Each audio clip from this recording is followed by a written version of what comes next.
This episode of Riffs on Riffs is brought to you by DistroKid. Experience a membership that backs your business journey with American Express Business Platinum. When you pay with membership rewards points for all or part of an eligible flight booked with a qualifying airline through Amex Travel, you can get 35% of those points back, up to 1 million points back per calendar year. American Express Business Platinum. There's nothing like it. Terms apply. Learn more at americanexpress.com/business-platinum.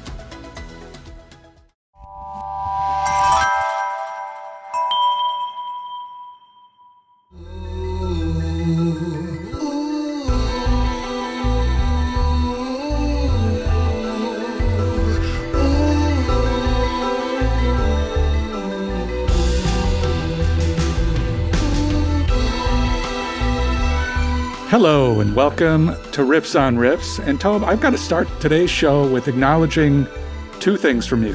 One, you've got your demigod's hat on.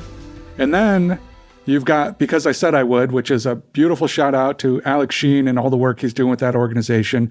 So I kind of feel like he's a bit of a demigod. So this is not traditionally how we would start this show, but I appreciate, and I want to give, for those of you who have not heard of this, of Alex and the work he's doing, go look it up and support it because it's amazing stuff. And I'm curious how you got that shirt.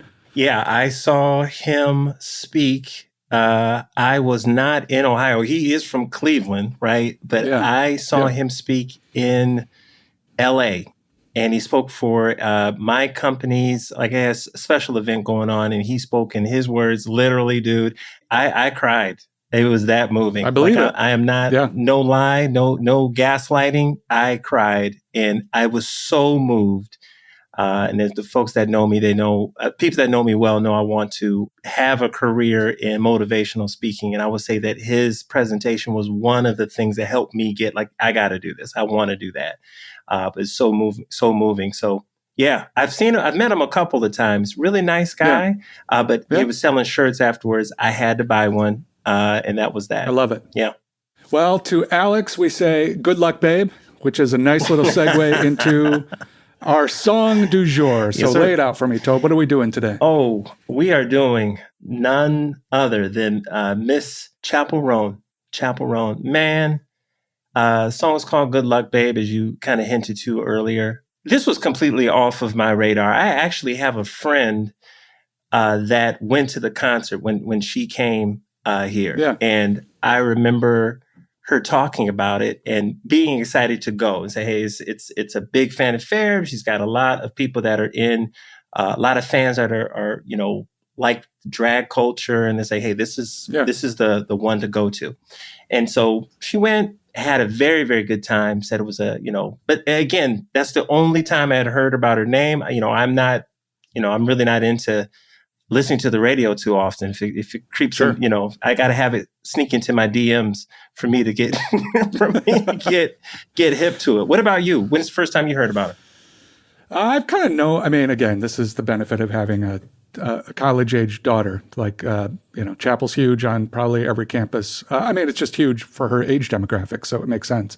So, Hot to Go, Pink Pony Club, like all of those have kind of been in my wheelhouse for a while. And then when this came out, I think I remember everybody being really excited about the slowdown at the end of this song, which I was like, that's cool. I mean, it's cool. I dig it, but I'm not sure I understood why it was such a big deal for people.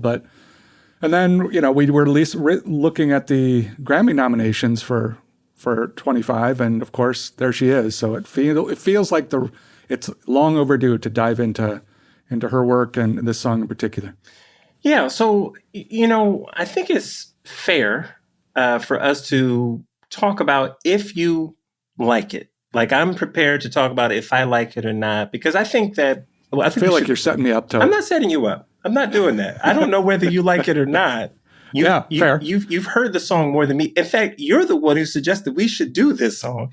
So I got to feel that you like it at least on some level. But do you like it? Do you enjoy it? And why do you like it? I think I do like the song. I wouldn't say like, oh my God, I love the song. Like, for example, when we did Sabrina Carpenter episode, I had not spent a ton of time listening to her stuff. And then I heard it the first time and was like, okay, it's pop stuff. But then it became the earworm. And then all of a sudden once I did the deep dive, I was like, okay, I really like what Sabrina's doing in her work. And I really like her songs. This is not my favorite of Chappell Roan's. I think it's just okay. It's a good song. It's a good song, but it's not something that I queue up on a regular basis or really think about. You seem like you have a very strong opinion. Yeah, I do. And I had to kind of figure out why that was. Had to kind of figure out why it was. Chris had asked us before we started, hey, do you like it? And I said, no, I don't like it. I love it. Like I love listening to this. And I'll tell you, you had suggested we do the song and I had listened to it with earbuds, right? Listen to it with earbuds. And, you're only getting, some of this, some of that. Something happened. I think I had to recharge them or whatever. And I had to put on my real headphones and I was like, okay, let me listen to this again.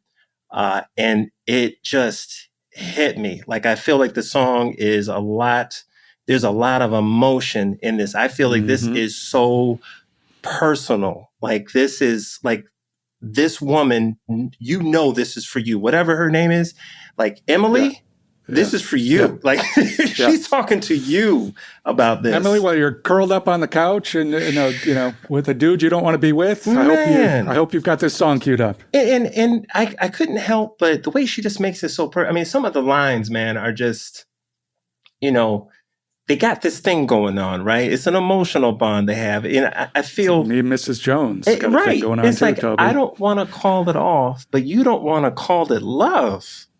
Right.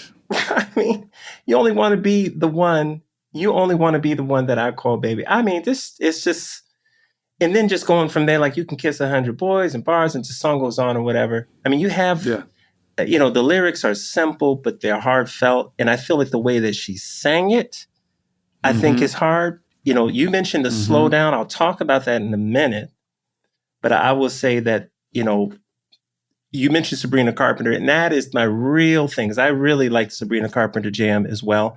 Here's what I'll say. From what I've listened to from both albums, I like Sabrina's whole album better, but I like this song more than almost any other song that Sabrina has. That's what I'll say. Dang. Okay. That's what I'll say. Yeah, lyrically, I feel like even thematically it reminds me of, and I think we talked briefly about this in another episode, but that Troye Sivan song, One of Your Girls, where, there's this whole, and I feel like Wikipedia actually had a great phrase for it, compulsory heterosexuality.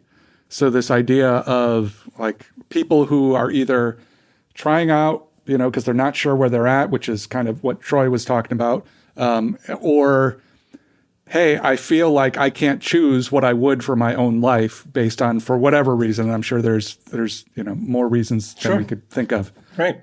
But it seems to be, boy, I guess this happens way more than yeah. Well, it just makes me sad, I guess. Well, put it this way. Like I am a heterosexual male, so I don't, my knowledge of situations like this is only, I only have so much exposure to this, right? Just it's in all secondhand or third hand for that matter, right? But what I will say is that the song is still relatable in a way that if I can think about, in my past, a woman who's with somebody else and I feel like she should be with me instead, and I totally get that. And, and that's, you can kiss 100 boys in bars, shoot another shot, try to stop the feeling. Make a new excuse, another stupid reason. I mean, good. And then at the end, it's like, good luck, babe. Good luck, babe. Good luck. Well, I mean, that universal line, you'd have to stop the world just to stop the feeling. I mean, everybody can relate to that. Yeah. We've all had those experiences where it's like, and whatever side of that fence you're on, but it's a universal human truth. And that is why the slowdown, like I talked about Sabrina, the change with Sabrina that really kind of caught me was how she went up a half step going from verse 1 to verse 2, right? She goes ahead. Now, that is unexpected. Did not see that coming. It almost surprises me every time. Like, oh my God, that's so crazy that she did that. Who does that? Yeah. And I love it. Right. But in this song, you have the slowdown. We'll get to that in a minute, but you have the breakdown where she just says, when you wake up next to him in the middle of the night with your head in your hands, nothing more than his, whatever. All right, that part, man. If the bass line on that part right there, Yeah. with some good headphones on, dude, I'm about ready to just scream like, and like I feel like, oh my God, and then. Yeah. And then she starts off, just confident, almost like a whisper. And then all the music almost drops out for the last little part, and she said, I told you so. God bless it. Come on, man. Yeah. You don't feel that.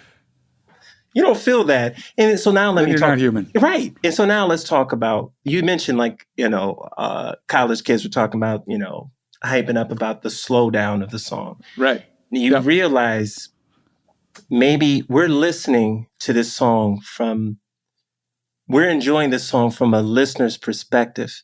If you make believe for a second that you are the girl that she's singing to, maybe you're trying to slow the song down. Okay. But if you notice, the music slows down.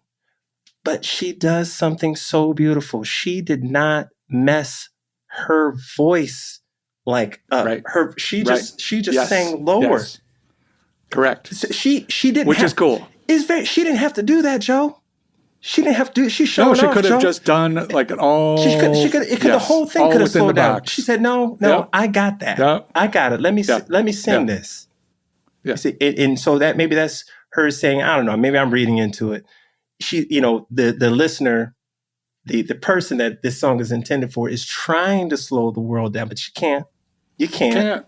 But you're not distorting my words. You got to stop it. Slow it down if you want. Party keeps going. Good luck, babe. Good luck, babe. Good luck, babe. Good luck, babe. And can you imagine being that girl and the song blows up? Or like any song that is written and imagine that you're the subject of an uber popular song. And it kind of depends. It kind of depends on where that song is going. I don't think I'd want to be the subject of this one. It reminds me of the line from the infamous Michael Jackson when he said, Annie, are you okay? Annie, are you okay? Are you okay, Annie? That's what it makes me think of. Because I don't think Annie's okay in this case. Somebody need to call Annie. Yeah. Pick her up. Because this is tough.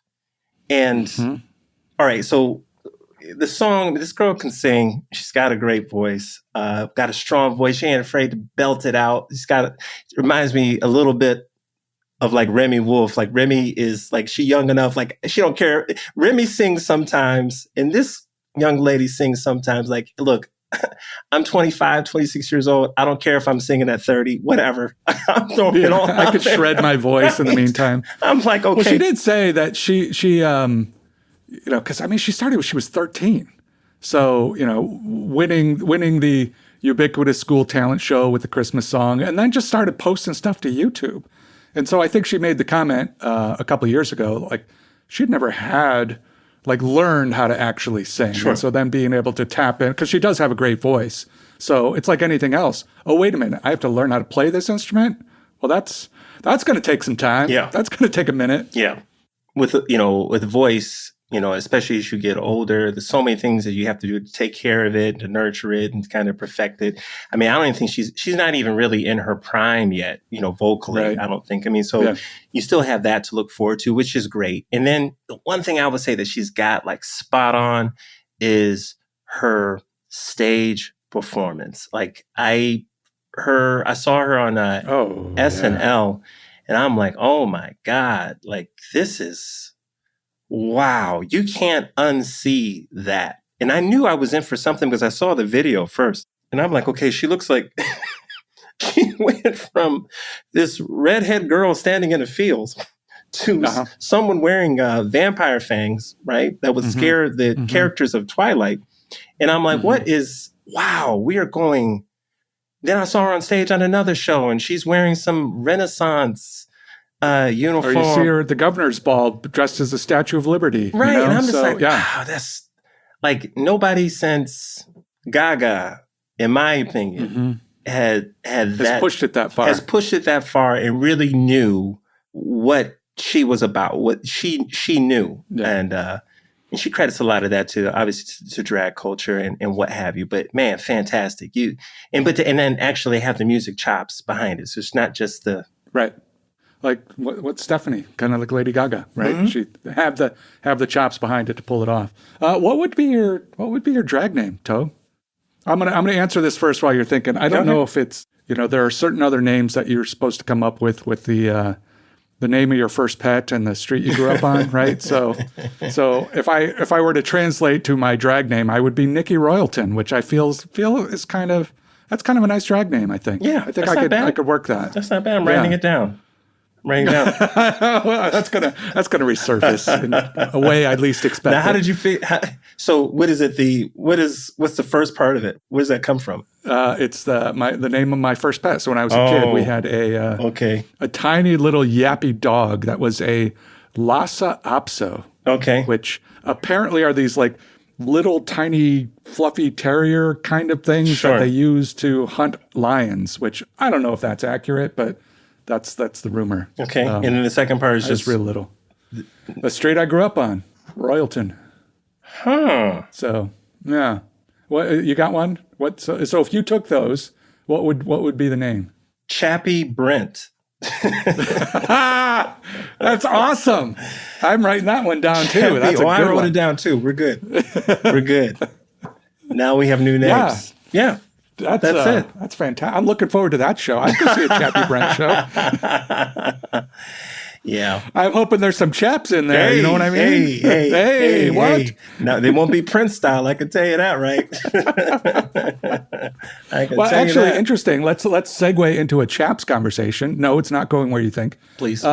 So her real name is Kaylee Rose Amstutz, but she decided to take her first name because her grandfather had just passed, and so Chappell is reference to him. But Roan is actually from a song that she loved growing up called Strawberry Roan by a guy named Curly Fletcher. And as you might imagine, Curly Fletcher was a cowboy of sorts and wrote cowboy songs. And so I actually went and listened to Strawberry Roan today, Toby, and it was an experience.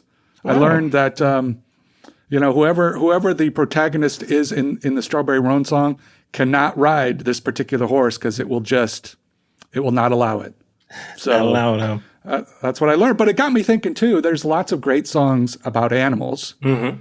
So I've got a couple in my head that I'm like, okay, that's my jam. If we're going to do a song about an animal, this would be my jam. Do you have one? I do not. Nothing? I do not have a song. All right. Well, I'm going to give you some then, if you don't have any. I think Old Red, Blake Shelton, that's a great one. Okay. But if I'm going back to my childhood, do you remember the Snoopy versus the Red Baron song? I do. Do you? Right? I think it's the Royal Guardsmen or something. I don't know if they did it first. But, man, that song still gets me. I'm like, you get him, Snoopy. You get him. We're talking Vince Guaraldi, right? The artist that did that. Is it you talking about the jazz musician that did all the Peanuts songs? You talking him? No, I don't know this. Is there? Okay. Well, now I got something else to listen to. Yeah, Vince Guaraldi, I want to say his name is. He is the guy behind all of the Peanuts songs. He's a Guaraldi, so it's Guaraldi. So yeah, he is fantastic. So if you watch any Peanuts specials or whatever, Charlie Brown, whatever, he's the one who did all the music. Unfortunately, not here with us today. Rest in peace. But fantastic artist. But he's the one who did all of that. Yeah. So there's a good chance if that's a song, he did it. So. Okay. Mm-hmm. Well, I'm going to take the advantage of another segue you just teed up, but I'm going to go in kind of through the back door. Please. So not Vince Guaraldi, but Neil Girardo, who is the guitarist and I believe husband of Pat Benatar. Okay. And I have a reason for bringing this up because a lot of people are comparing Chappell Roan's sound, and actually Conan Gray and a lot of artists now that are really tapping into that quote unquote 80s sound. Mm-hmm. And I'm curious if you hear it and if you agree. I do. I'm glad you brought this up because that to me, that is when I've heard the first couple of measures in this song, I immediately thought like, wow, isn't that interesting? Like this song and Please, Please, Please by Sabrina are both, they tap into this synthesizer type of music. And I was like, well, us being men of a certain age, we certainly remember groups that used to run with this back in the day. I mean, to me, I'm thinking Depeche Mode, later on, it was like Depeche Mode groups like that. But beforehand, it was other groups. And like, wow, that's exciting. Anybody who says that the world doesn't go in cycles is absolutely crazy, absolutely nuts, because here we are seeing it and they're doing it and it's cool. These are very popular songs. We're talking songs that are up for Song of the Year. Both of these tracks are. Yeah. I mean, it's amazing. So yeah, I hear it. I feel it. I like it. I think it's done right. So what about you? Yeah, I think I can definitely hear the references, but I do think that there's a modern twist to it. And I think in part because the 80s, all that stuff, there were physical synthesizers. There was hardware that you were using. And yeah, eventually got into sequencers and drum machines and stuff. But because of that, and because it was so experimental, it was also, a lot of those tracks were surprisingly busy. Like I actually went and listened to, because, once I set up the hi-fi, I was like, all right, I need to go back and revisit a lot of music. And I'm a huge Pat Benatar fan. I think she's got an amazing voice. And so I was like, queued up Love is a Battlefield. And there's so much going on in that song that it's like layers and layers and stuff that, as a kid driving around or listening to a Walkman. Yes, kid, look that one up, what a Walkman was. What is a Walkman? Like we didn't have the ability maybe to even hear that. But to recognize now everything that went into those songs to create them, and so much experimentation, like In the Air Tonight, that drum sound came by accident. The intro, that iconic intro to Money for Nothing from Dire Straits, I'm pretty sure I read somewhere that in part the sound came from because one of the amps had fallen over. And so they could never recreate that sound again because it was just kind of a one-off experience. And then, the other thing that I think a lot with 80s music is just like the heavily gated compression, like squished so hard that you can hear it on everything. And for me, the best example of that is maybe going back and listening to Power Station, Some Like It Hot, those tracks where it's just like, holy cow, it almost sounds unnatural because it's so squished. And so I feel like they're taking some of the sounds and vibes from the 80s, but they're doing it in a modern way. So it's not kind of a carbon copy of what was happening back in the day. Oh, I totally agree. I think it's a nothing more than like an homage to the past in a way. It's like a good nod, like a tip of the hat, like we see what you were doing. We're going to bring a little bit of it back, but we're going to do it our way. Because the thing with that, a lot of that music, to me, that was almost like a switch back in the day. At least he felt like it for me, it was like, hey, we're going all or nothing in that regard. So if it's electronic, it's almost all electronic. It sounds all like that. In these songs, specifically in these songs, there are very organic parts in the song. When you listen to Sabrina's song, the guitar is very organic in that. That would not happen in back in the day. It just wouldn't happen. Yeah. And even in Chappell's song, it's the bass line is like, no, that you can tell the way he's sliding, the way that the bass line is sliding. No, that somebody really played bass. It's not somebody on a keyboard doing that, more than likely. So I agree. I think it is a little bit different. But I enjoy it, man. It's cool. And I want to see where it goes, because it's just interesting to see where the art is going to take us going forward. This episode of Riffs on Riffs is brought to you by DistroKid, your ultimate partner for taking your music to the next level. With DistroKid, uploading your songs or albums to online stores and streaming platforms like Spotify, Apple Music, and YouTube Music is easier than ever.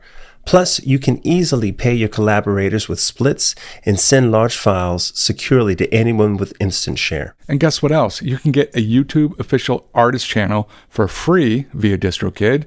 You can send credits to stores, and you can use Hyperfollow to promote your release. DistroKid has everything you need to succeed in the digital music landscape. But that's not all. DistroKid now offers a convenient mobile experience with the DistroKid app, available on iOS and Android. With the app, you can manage your releases, track your streaming stats, and even withdraw your earnings, all from the palm of your hand. And for the artists looking to perfect their sound, there's Mixia. With Mixia, you can put the finishing touches on your tracks in minutes, ensuring they sound polished and professional every time. And if you need to share large files securely with collaborators, producers, or playlist curators, look no further than Instant Share. It's free to send up to 1 gigabyte of files, and your music will stream at the highest quality, making the best impression possible. So why wait? Elevate your music career today with DistroKid and unlock a world of possibilities. Riffs on Riffs listeners get 30% off their first year at DistroKid by going to distrokid.com/VIP/riffs-on-riffs. Are you a forward thinker? Then you need an HR and finance platform that thinks like you do. Workday is the AI platform that helps propel your organization, your workforce, and your industry into the future. Workday, moving business forever forward. Don't miss a special offer on November 19th from Botox Cosmetic on Botulinum Toxin A, the one and only product of its kind FDA approved for over 20 years. Buy one $50 gift card and get one free while supplies last. Terms and conditions apply. For prescribing information and box warning, visit BotoxCosmetic.com or call 877-351-0300.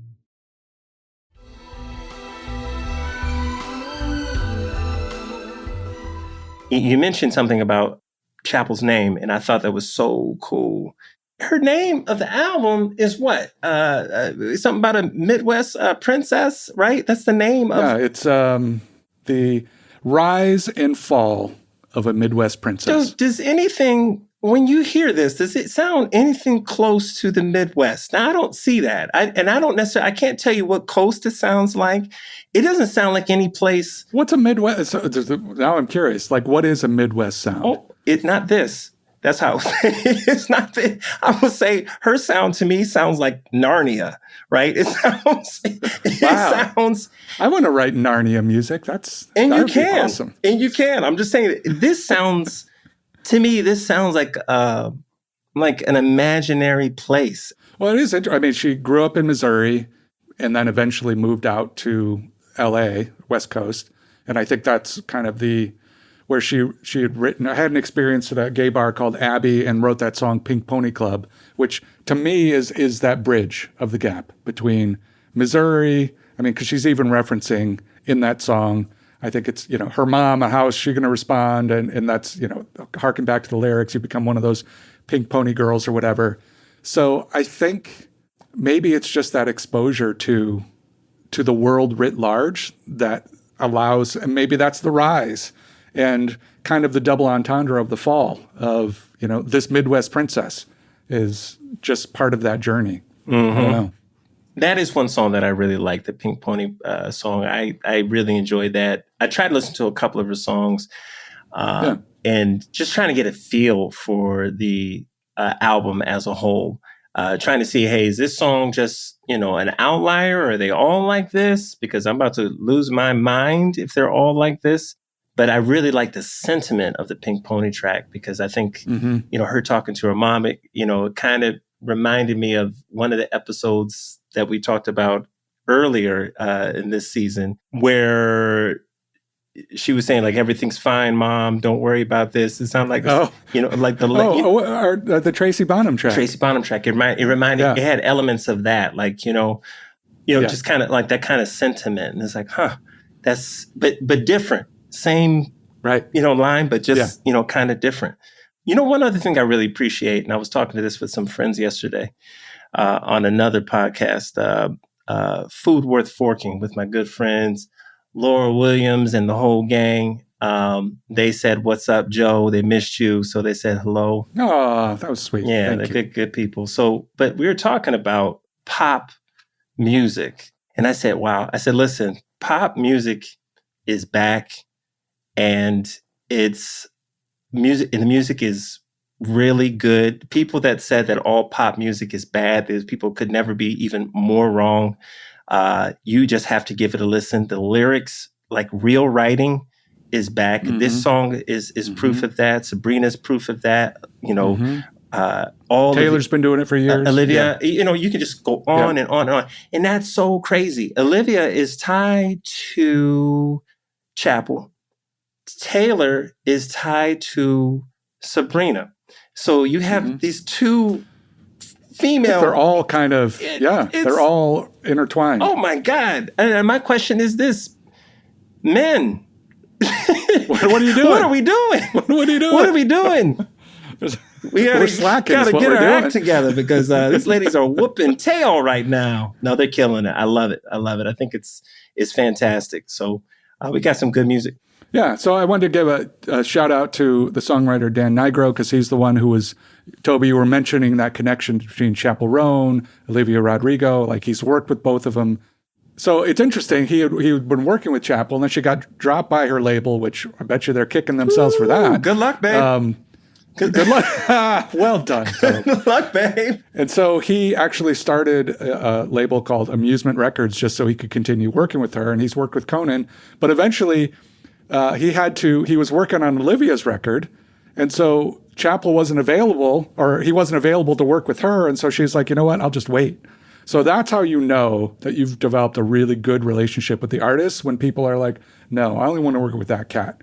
So I want to give a shout out to Dan and just say, keep doing what you're doing. It sounds like your artists really enjoy it and respect you. And you know, that's great work right there. So Joe, you got to think about it. When we were in high school and we went to college, we knew kids that had a different type of style, right? We knew kids that dressed differently. They talked differently. We know musicians that they dressed like yesteryear, where they look like they were from a scene from The Great Gatsby or whatever, right? Or Dazed and Confused. Right. Or whatever the case is, right? Or Clerks, or whatever the show, Mallrats, whatever the case.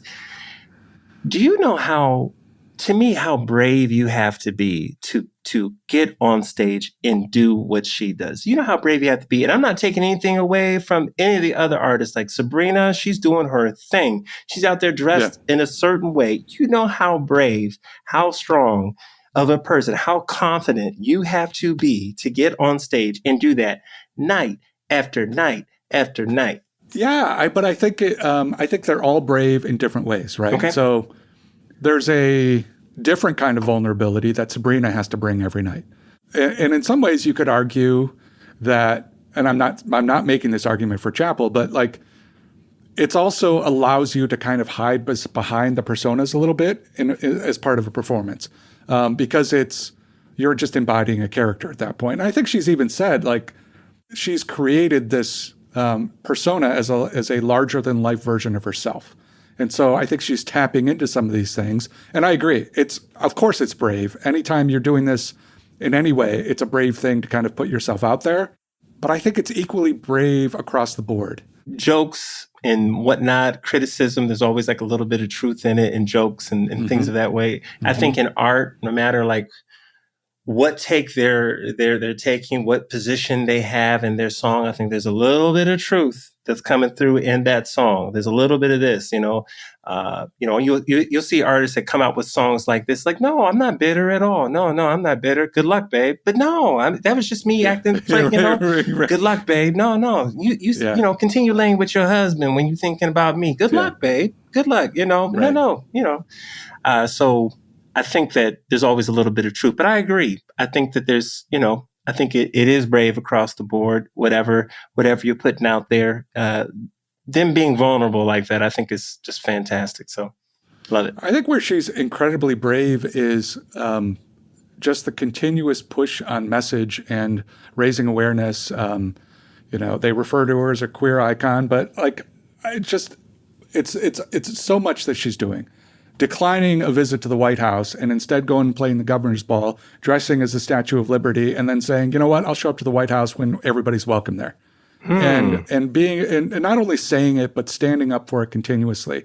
I really appreciate what she's doing from people are weird and creepy online. Paparazzi are weird and creepy. And I'm going to push back on that because it's not okay. And hopefully that starts to break down some of this weirdness that people have around, like, well, these artists owe me something, or, I own them or something. It's like, whoa, dude, no, that is so wrong. And I'm just glad that she's putting a voice behind that. And I'm hoping that it starts to change not only what's happening, but also our response as society to art. and this weird relationship we have with it sometimes, which is a little toxic and predatory. Talk about that more. Because I've seen it. I've seen it. I know there's a MC by the name of Copyright who talks about that in a song where he's like, hey, I'm an underground artist and I've chosen this path to make money and to afford me a life. But I have fans who are angry when more the masses start talking about my name in larger circles. They want me to be their own personal artist. And he said that it sucks. It sucks. That's not cool. You're affecting my livelihood. You want me to starve while you go to your engineering job and you can pay your bills. Right? You want me to starve. So yeah. I mean, can you imagine going to a transportation worker and being like, you know what? This bridge is only for me. I know that you put in all those rivets and you poured all that concrete, but guess what? It's mine. Right. Like I own it. It's not for anybody else to drive over. And in part, I think it's because art resonates so deeply. We feel it. It's a visceral thing. I mean, your response to this song, like it got you. And that's both the beauty of it, but it starts to go sideways when we think, wait a minute, it's only for me. It's like, well, if you had that amazing feeling, wouldn't you be happy that other people had that amazing feeling, that we are all so related as humans that we can all resonate with this? I mean, you brought up Sia in the last episode. There was a part of me that was sad when Sia became like Sia, because like I knew her before she blew up. But I wasn't like, oh, well, I sure hope this girl doesn't become like really famous, because then that'll ruin it for me. It was more of a like, well, this was just kind of a little treat for me. Like, oh, I found this. And I still do that. And I think you do too. When we find something that we really like and it hasn't blown up yet, there's some sort of satisfaction of like, I found a little kernel, a little nugget of gold that, when I was out panning for it. So I think there's that, but it never translates beyond like, well, I hope this person doesn't go any further. That's weird. I get what the fans are talking about, and I've been there. What I think what the fans are talking about is they don't want the quality of music to change, the quality of the art. They want to leave that untouched.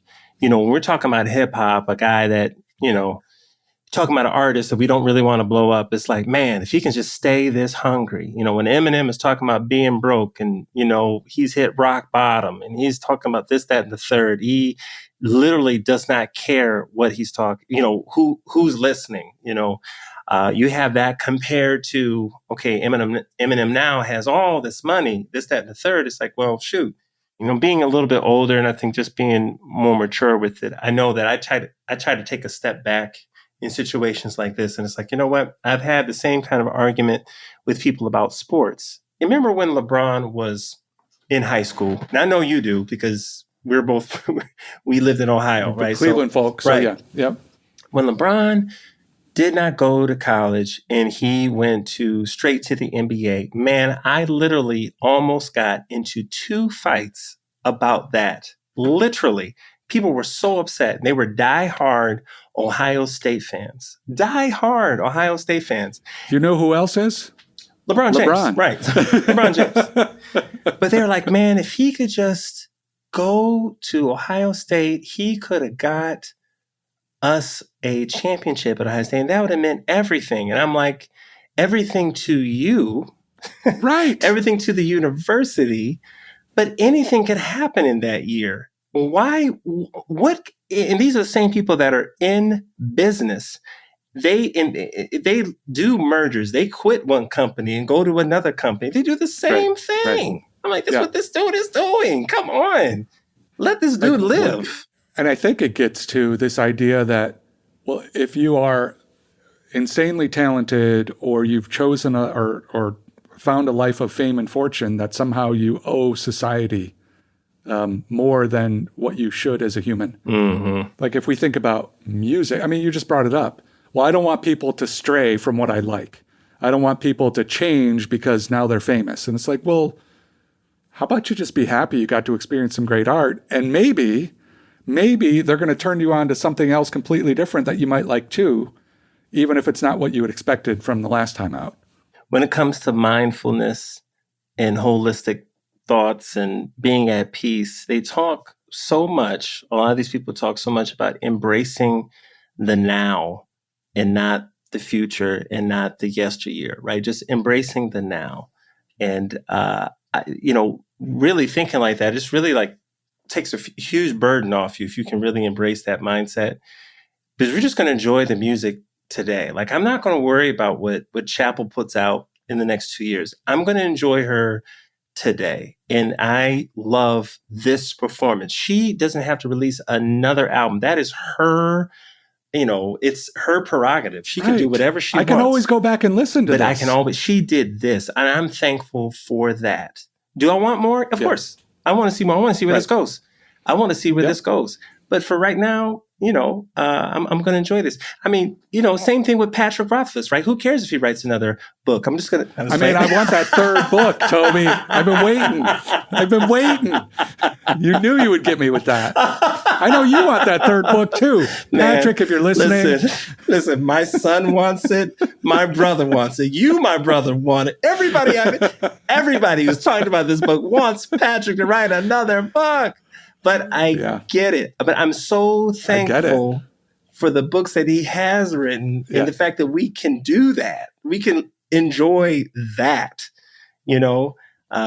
Wise Man's Fear. What's the other one? Name of the Wind. Name of the Wind. Brother, come on. Great book. Woo! But I think I've heard him talk about it, and I hope I'm not getting this wrong, but I get the pressure that comes with it. I think my guess is he's probably written that third book a dozen times. Oh, for sure. But at some point, no matter what he does, it's like this is a bad example, but when Guns N' Roses broke up and Axl was working on Chinese Democracy for 1,000,000 years. Like, by the way, I actually think Chinese Democracy is a pretty good album, but it doesn't matter because you took a decade to put it out, and I don't care what you did, it was never going to be what people were hoping or expecting.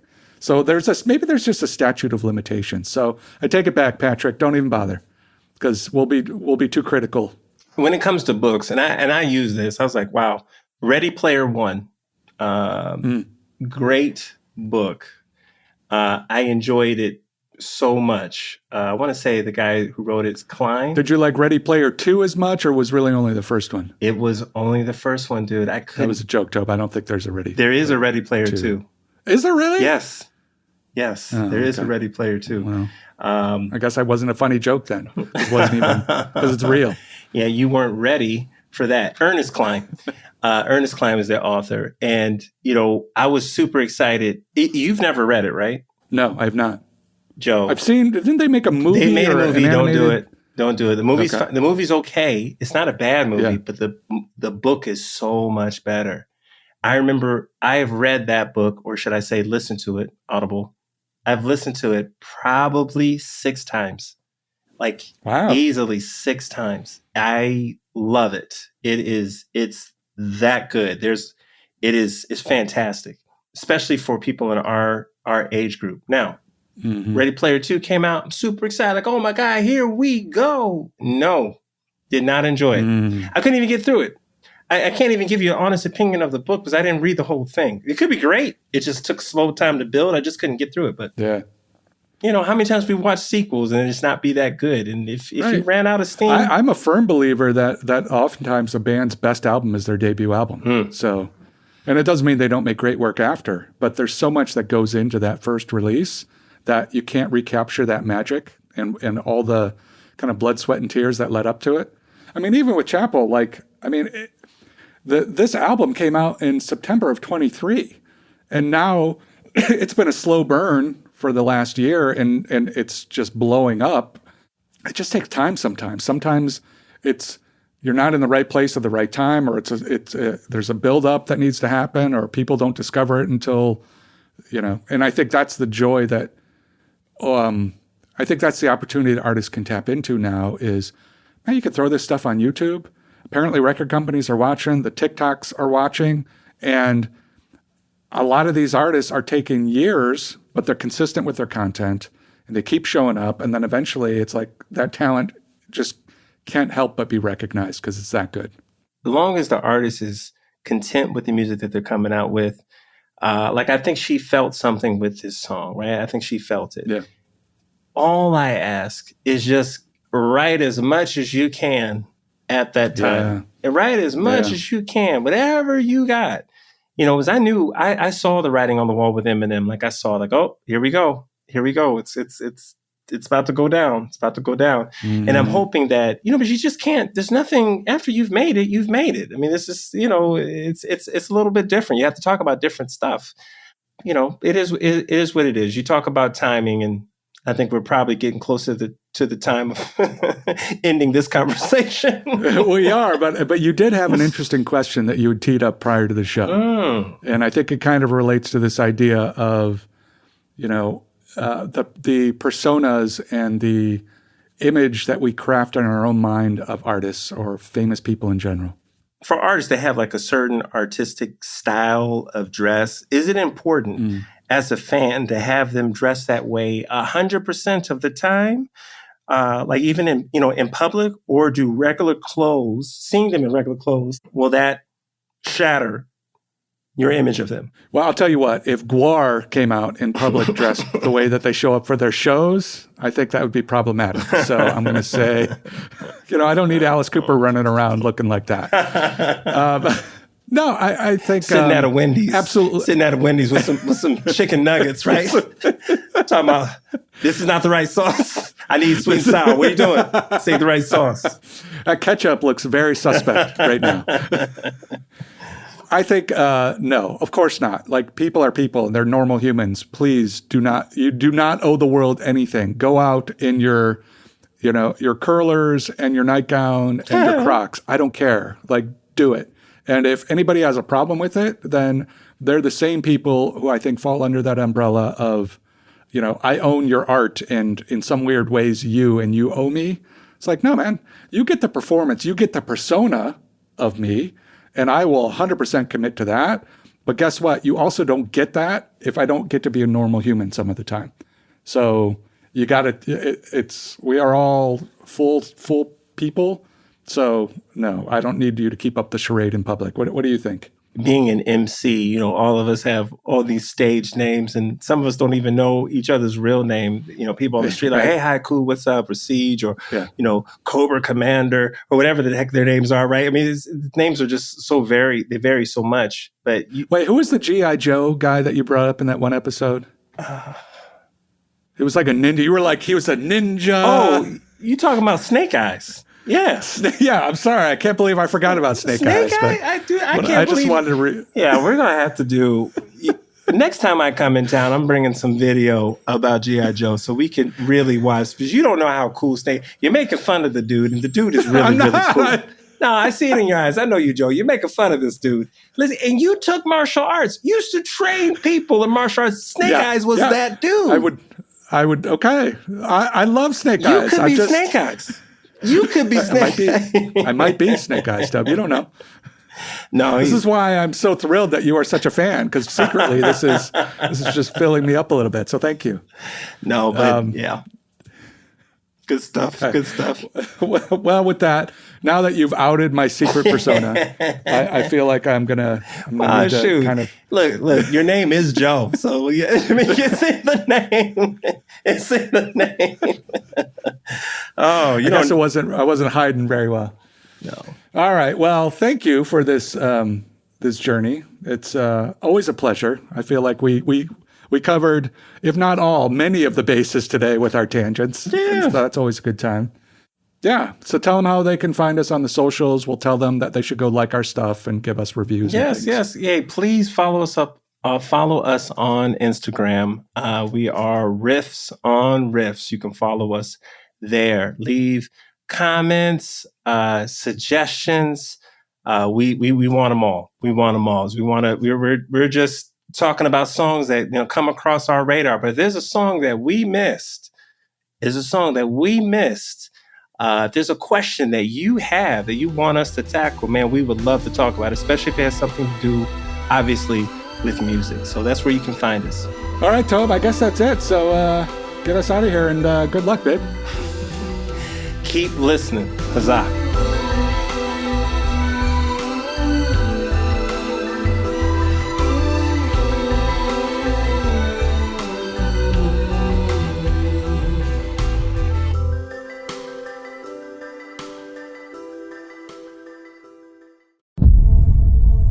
future begins with questions.